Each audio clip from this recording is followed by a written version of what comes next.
Hello, good morning, good evening, good afternoon, everybody on planet Earth. Hope you're all having a good day, and if you're not, I've got something that might cheer you up. I got up pretty early this morning. A mosquito was tormenting me, but I got him. And so I got up. I thought I'll have a cup of tea.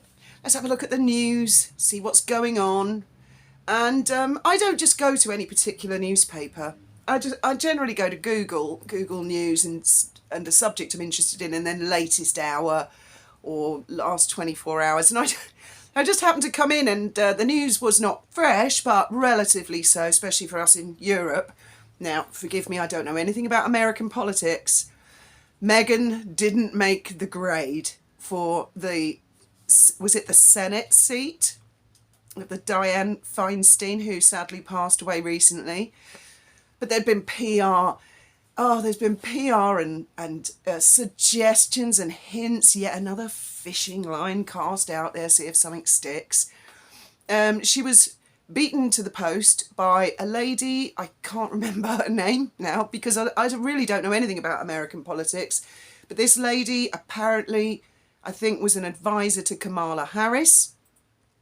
She is a woman of colour, unlike Meghan, where you look at her and think, I'm sorry, I can't see it. This lady is a woman of colour and she is a lesbian. So, and forgive me, I can't remember her name. But then, as I understand it, they become a caretaker of the seat until a presidential election. Is that how it works? Or is it a midterms? I really don't know. In fact, don't even try explaining it to me because I'm not a political animal. What I do know about politics is you got to have a thick skin, and Markle doesn't have that. It was always a joke, and as some people have pointed out, she was never qualified for a position like that anyway. It's laughable. And as other people have pointed out, both on X and on YouTube, it is something that unites the Democrats and the Republicans, that neither side want vacuous Markle and her word salad or her PR. Now that should tell William Morris agency, whatever, and Ari Emanuel, that should tell them something, shouldn't it? Well, I guess they'll find out the hard way, like Netflix, who I suppose are still trying to figure out how the hell to get out of this contract. Spotify just went, sorry, bye, done. My mother was a politician, and I used to watch her. She never shed a tear behind closed doors. Never. Some days she'd come home and say to my dad, I need a gin and tonic now. My mother wasn't a drinker at all. But she had an incredibly thick skin, and she would stick to her guns if she knew something was right. Even if it wasn't popular, she'd stick to her guns because she knew eventually, even if opponents were trying to political score in the short term, she knew in the long term it would benefit everybody, and hopefully people would see that she had a point. Markle, can you imagine her in a debate? Or the first newspaper who dared not to worship and kiss her arse. Oh, she'd drop to the ground, one tear left eye, or probably floods of tears, throwing dishes, begging Harry to throw money at it. Bring Christopher Boozy, the henchman, get rid of these people. I mean, it's just ridiculous. But what I will predict is there will probably be puff pieces along the lines of, in the days to come, oh, they did choose me, but then they said I'd have to give up my title, and I didn't want to let down the people of Sussex, wherever the hell that is. You wait and see, that's what it'll be. Or am I putting ideas in her, at the moment, most likely desperate PR people who are thinking, what are we going to do with this client? This is the worst client ever. Even Hitler would be easier to make more popular because she's so vacuous. They shit all over family publicly and then stand up publicly saying they have family values, both of them. And there are more puff pieces about, that King Charles wants to look benevolent by making friends with Harry. And I notice it's a copy, cut and paste with a tiny addition. They've included Dimbleby's book and said, after all, Charles slagged his own parents off in the Dimbleby book, But that was all forgiven and forgotten, so why can't Harry spare and the Oprah interview and the cut and all the other things? They're really going to go there. Now, I've never read Dimbleby's book, and I don't know if Charles was critical of his family or not. I don't think so. Not on that level. I don't think so. I think he was like being honest. I don't know. Perhaps that was Dimbleby's interpretation. I also see that the royal website was hacked overnight by Russians, apparently. I heard a little bird told me they were trying to get rid of Meghan and Harry on the website, but royal family got it back up and Harry and Meghan are still there, so nice try, Putin. You can always give it a second shot, can't you? But just make sure you remove those two. They'll never let go of those titles, will they? They'll have to prise them from their fingers as their fingernails drag across. It's hopeless. If I was at that William Morris, whatever it is, and I know a lot of people have been sticking up for William Morris, saying it's not a PR agency, it's a talent agency. If you worked in Hollywood, you'd know how important they are. Well, I don't work in Hollywood. I'm just one of the plebs that normally falls for this shit. Okay, I'm just one of the plebs. And from where I'm sitting, their name is probably going to end up dog shit. They're going to end up looking like plastic sunshine sacks if they carry on like this, because everybody's eyes are wide open from what I see in the comments, a lot more wide open than mine. Now, anybody who thought that Meghan would ever succeed in politics, or that I know some people out there hate the Democrat Party, but they're not totally suicidal. Good God.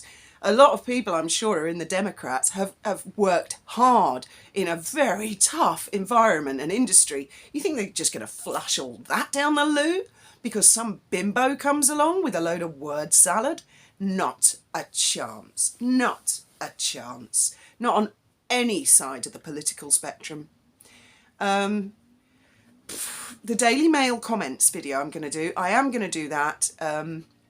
Things are a little bit up in the air here at the moment, so we're not quite sure whether we're going to be boat, house, or what's going on, and we need to be in a particular place to do editing, because I'm going to have to edit it for each article, and the comments are fascinating, the historical comments, and I hope the Daily Mail keep them public forever, but if not, hopefully my video might be a public record to see how public opinion evolved and changed. What I will say is I haven't come across a single racist comment on any of the articles about Meghan and Harry.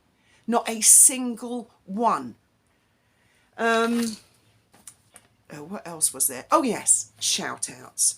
Daily Empress. Now, Daily Empress is a channel that I have been watching from dot. In fact, I think I was most likely watching her before Wally, Taz and Murky.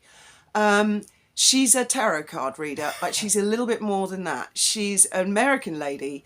She usually films a screen and analyses or reads out an article, and I think she's hilarious. I love her take on it. And so the majority of the video is that, and then she's like, let's go and ask the cards what they think about it. And it's brilliant, brilliant. Unfortunately, she has been a target and her channels have been taken down and taken down and taken down. And I think she's on her latest channel. I'm not sure if it's Daily Empress 5 or Daily Empress 6, but I will put a link in the description. She's definitely worth checking out if you want to hear her insights into Harry and Meghan's shenanigans. As far as other YouTubers are concerned, I was so shocked to see that Andy the Gabby Cabby has been put in the naughty corner for a week. What the hell? I mean, that's got to be a total misunderstanding. If you're not familiar with his channel, he is one of the most inoffensive, lovely guys. I mean, YouTube, what the hell? Anyway, I'm very pleased to see that he is also over on X, and he's uploading videos on there, and he's going live in the interim while he's not available on YouTube. So if you follow Andy and you were wondering where he's gone or why some of his videos are unavailable, he put some, I don't know, I think he put a screenshot up, a meme of some girl. I think it might have been that Greta girl. And I can't remember what the wording was, but I mean, so what? So it is interesting to see the comparison between X and YouTube. And as always, I shall put a pinned comment and in the description of how to find this video on my ex account. Again, still haven't seen anything nasty over there. In fact, and I mean, YouTube I find pretty harmless. There's nothing really nasty on YouTube, but I'd go as far as to say that I haven't seen anything on X that's as strong as negative comments on YouTube. Honestly, I haven't seen anything. Mind you, I'm not seeking it out. I follow particular people and they have a sense of humour and they make me laugh. I go in and I see their things and they make me laugh. And it's as simple as that. So there you go. Meghan's political career has not quite sprouted wings. In fact, it jumped out of the nest and just spanked straight into the ground, as a lot of people predicted, which I thought was rather amusing. Because to me, it's just ludicrous. It's laughable. I guess the next, what could the next PR be? Meghan, the first woman of colour in space. Now, I'm not sure she would be the first woman of colour in space. Maybe Elon could send her to Mars as an experiment to test things out. She could take Harry with her, couldn't she? Don't know what would happen to the children. Apparently, rumour is they'd already been away from the kids for some time to do Invictus, and then instead of rushing back to them, they stopped over in Portugal to have a holiday, which I find super, super weird. Anyway, as always, look forward to hearing your thoughts and opinions in the comments below. Thank you very much for listening.